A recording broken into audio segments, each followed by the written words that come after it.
Okay, today we're going to work with the exercise 8 on page 21.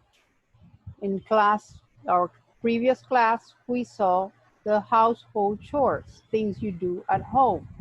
That can be you vacuum, you clear the table, you set the table, you make your bed, or clean the room, or wash the dishes, all those chores. Now, these questions are specifically for each one of you to answer. For example, how often do you make your bed? There we have several frequency adverbs. They give us never, rarely, sometimes, often, or always. So when you're going to answer it, you would answer it this way.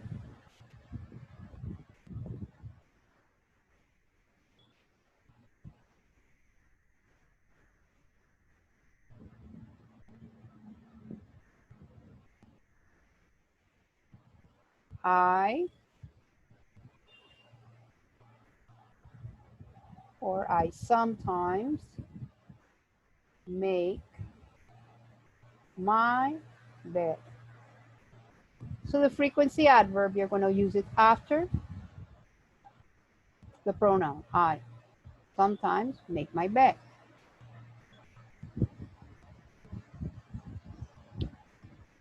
How often do you clean your room? Maybe you do not clean your room. So you can write there.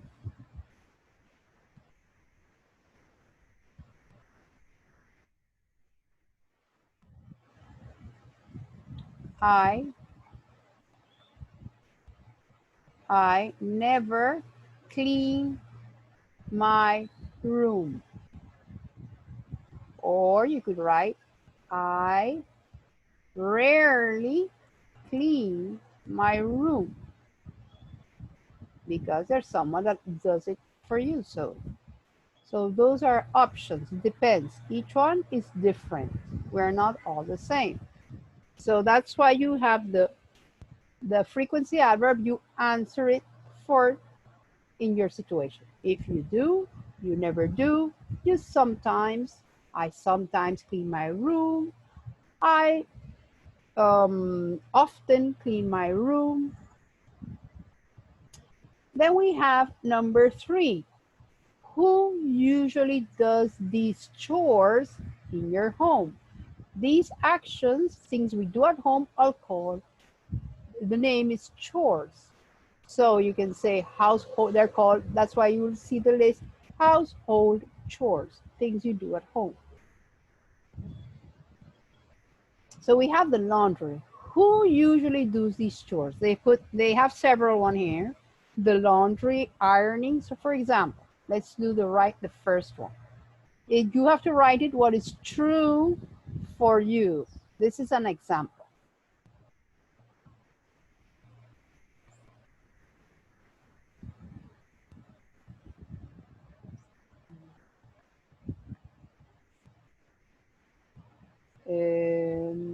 My mother does the laundry, for example. Okay. Who is in charge of putting the clothes in the washing machine and taking it out? Your mother, for example. Do the ironing.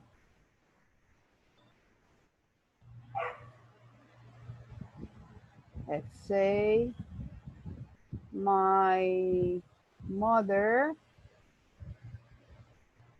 also, or could say my sister does the ironing. Why we put does, remember? Because he, she, in this case, she does the laundry.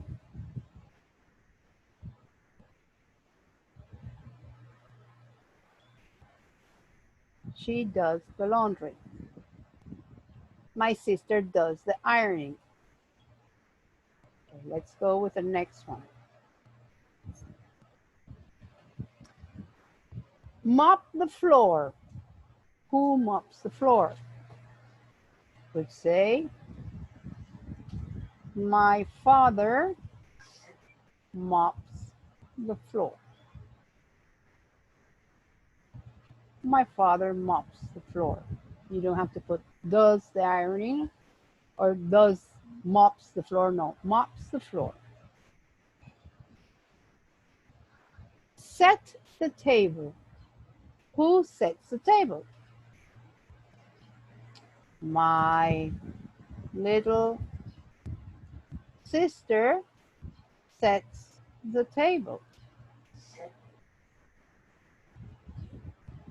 It doesn't always have to be your mother. It could be different assignments. Some maybe your bigger brother or someone else, okay? Take out the trash. Who takes out the trash? I take out the trash, for example. Take out the trash. Okay, maybe it's an assignment that you have to do also. Everyone does something in home. So you're in charge of taking out the trash. The other one, vacuum. My big brother vacuums the room. Okay, my big brother vacuums the rooms, or the bedrooms. Let's say he's in charge of vacuuming the bedrooms, and I vacuum the living room and the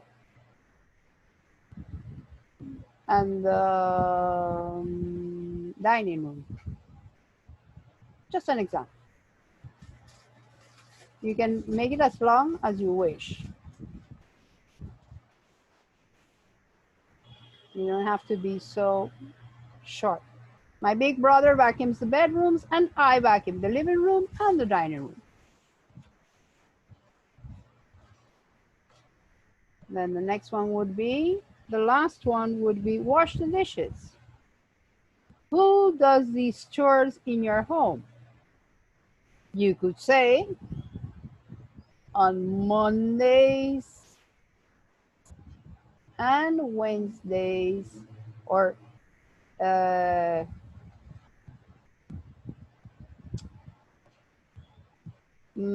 let's say my sister washes, if not, it's going to be too long.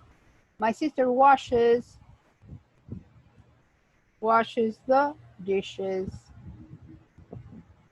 Okay, so she's usually in charge of washing the dishes. We vacuum. So that's how you do chores at home. Example. That's how you would write your answers. Okay, so we have here, we're going to see now page 22. It's about reading, and we're going to read living together. What does living together mean? You can live by yourself or live together with other people, your family or maybe friends or people you don't know. So living together. In this reading, basically these are tips. I'm going to give you some tips that you have in the book. What's the objective of this lesson? To understand the main ideas. You may not understand everything in the text, but this is the tips that you're going to use to try and understand what they're talking about. The first one would be, read the text quickly. Just scan it, look through. Don't try to understand every word. Just try to look through to see what you understand exactly. think about the general topic. Generally, what are they talking about there? If we're reading living together, it has to do with people in a house. So you have to try and understand the general topic. And you're going to look for important and repeated words and sentences. There are certain words that maybe repeat there. So it will give you a context of what there are, what the reading is about. There are words, don't stop. Maybe there's a word you do not understand. It doesn't matter. Just continue reading. And then you look for those words that are very repeated to understand what it is they're talking about. There are certain sentences that maybe are giving you information and you can understand them. So those are ways to try to understand the main idea that you can apply to everything. These are tips you can work for everything. So now we're going to proceed and read Living Together. Before we start the things we have to think, we're going to talk about places you live in and how many people live in your home and who are they. So you can be familiarized with these terms before we go into the reading.